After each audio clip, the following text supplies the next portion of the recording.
Привет, это Владарович. Мы пообщались с Виталием Мельником, атлетом калистеники, который известен многим своим креативным подходом к видеосъемке и регулярно старается удивлять необычными комбинациями в воркауте. Именно свой стиль помогает Виталику продвигаться в разных сферах жизни. Как говорит он сам, качество переросло в привычку. Давайте разберем его жизненный путь, тренировки и выделим то, что можно применить из этого в своей жизни. Атлет спит в каждом из нас, и я его разбужу. Стаж тренировок у Мельника 9 лет. Его антропометрия – это рост 1,69 м и вес 65 кг. Парню сейчас 19 лет. Многие смотрели его первые видео 2013-2014 годов, где уже тогда было видно, как наш герой старался. Большую часть своего детства Виталий провел на улице с друзьями, они часто пробовали акробатические трюки и пытались чем-то разнообразить это развлечение. Друг часто говорил о местной команде по воркауту. Изначально интереса у парня не было, но после публичного командного выступления, где он увидел элемент «Походку Бога», Виталик решил сходить к ребятам на тренировку. Это была известная сейчас уличная команда Workout Style, которые привносили в воркаут поистине что-то новое своим стилем. До калистеники Виталик занимался 8 лет профессионально бальными спортивными танцами. Выигрывали с партнершей чемпионаты многих областей и так закалялся спортивный характер. Больше всего атлету из выступлений запомнилась победа на чемпионате Украины в Харькове 2017 года. Событие открыло путь к первым международным соревнованиям. Родители всегда относились положительно. Они поддерживают и смотрят каждое выступление сына. Помню, как я тоже был тогда в Харькове в 2017-м, и поддержка у парня была отличная. Если брать видеосъемку, то это отдельная часть жизни нашего героя. Кроме того, его учеба в вузе напрямую связана с кинопроизводством. Приходится много снимать, и Виталик отдается этому делу максимально.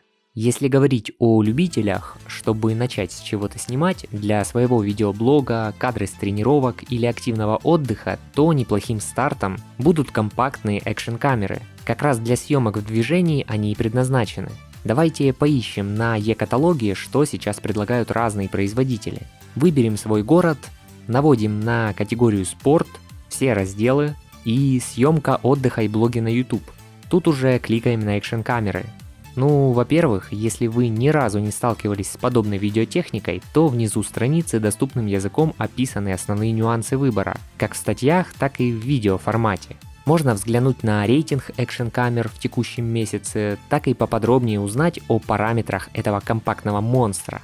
Отзывы и видеотесты есть почти на каждой модели, поэтому кота в мешке уже точно не будет.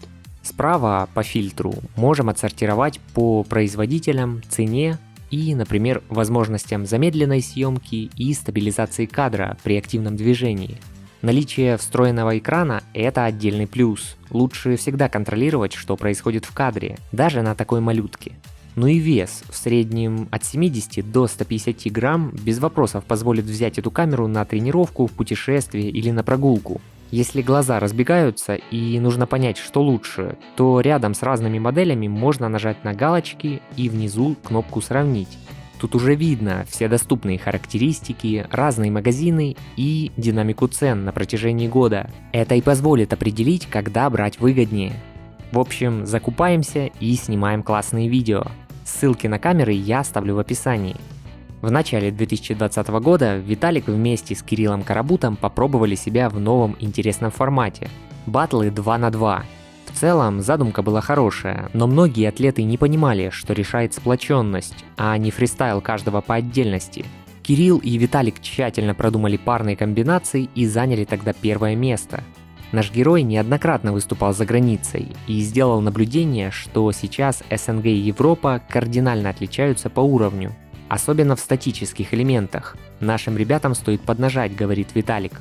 Также атлет считает, что абсолютно всем воркаут-атлетам динамические элементы даются сложнее. Мы все сейчас на очень высоком уровне по силовым элементам, но делаем абсолютно базовые упражнения гимнастики, если говорить о динамике, подметил спортсмен.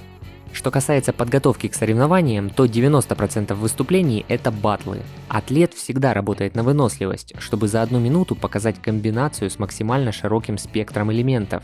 Обращает внимание не только на сложность, но и на эстетику движений. Виталик говорит, человек, наблюдающий мое выступление, должен увидеть хорошую подачу, изюминку и уверенность. Только тогда есть шансы заявить о себе.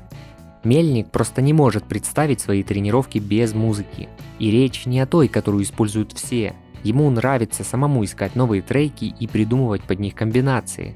Ведь это отдельное наслаждение и искусство.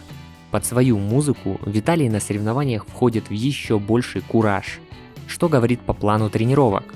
Годы практики дали ему понять, что тренировки через день длительностью в 2 часа, не больше. Самый оптимальный вариант. Конкретно его организму такой график подходит. План занятий стабильный. Полчаса динамики со статикой, 1 час силовых комбинаций и полчаса для подкачки отдельного силового элемента. Чаще всего это передний вис либо горизонт. Иногда последние полчаса используют для базовых упражнений. Уделяет время базе 2 раза в неделю. Хоть и сконцентрирован на тренировке элементов, но бывает тренировки не идут, и тогда проводит 1,5 часа базовых упражнений. В тренажерном зале занимался около 3 месяцев еще в 2012 году для подкачки горизонта и просто ради того, чтобы сделать эксперимент над собой. Это не особо повлияло на его текущий уровень. Многие просили задать вопрос Виталику про английский. Мельник изучал его в школе и с репетитором, также хорошо владеет и французским. И в раннее время выигрывал городские олимпиады. Считает, что языки в современном мире – это больше потребность, чем просто знание. Виталика не пугает общение с иностранными компаниями для сотрудничества, просмотры фильмов в оригинале или путешествия за границу. Поездки в разные страны на соревнования повлияли очень мощно. Появился хороший разговорный английский, и он познакомился со многими талантливыми людьми. Да и в целом познал много чего нового. Если нравится ролик, жду твой лайк и нажатый колокольчик на пункт «Все уведомления», чтобы не пропускать новые видео. Насчет психологической подготовки и волнения на соревнованиях. Парень убежден, что баттлы – это лотерея. К примеру, в 2019 на чемпионате Украины он проиграл в первом же раунде, а в следующем году выиграл эти же соревнования и всегда вспоминает об этом перед выходом. А находясь на сцене, он думает только об элементах. Говорит, чем больше работаешь над чем-то, тем больше чувствуешь ответственность, и это нормально. По восстановлению и питанию сон у Виталика от 5 до 9 часов, в зависимости от планов. Питается обычной домашней пищей и ничего из спортивных добавок не употребляет.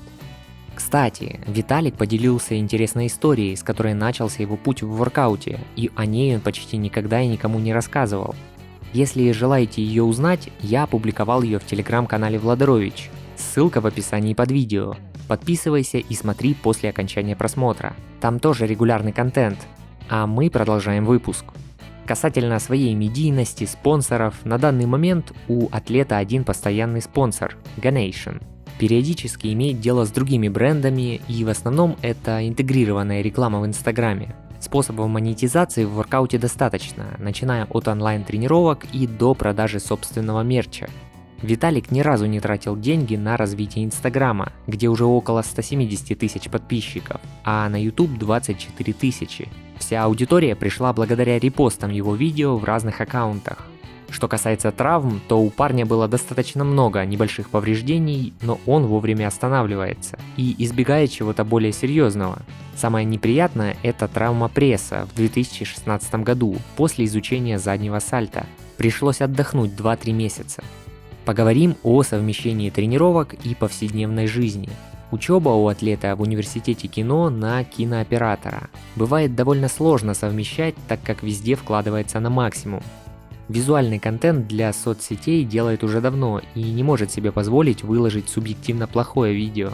Качество трансформировалось в привычку, но всегда есть куда расти, и это вдохновляет, говорит Мельник. Монтаж он изучал самостоятельно в YouTube, это доступно абсолютно каждому. Ну и вдохновляющая и одновременно отрезвляющая фраза от Виталия. Главное – быть собой. Создавайте себя сами. Ищите, читайте, слушайте разную музыку, смотрите качественное кино и доверяйте своему вкусу. Быть чьей-то копией ужасно, поймите.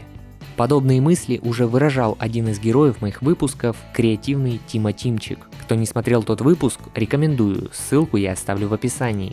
Ну а пока Виталика абсолютно устраивает жизнь в Киеве. А дальше, как говорит, время покажет. Напиши в комментариях, как тебе этот сюжет. Подписывайся с колокольчиком и делись роликом с друзьями. Соцсети Виталия я оставлю в описании. Автор сюжета я, Владарович. Разбуди в себе атлета.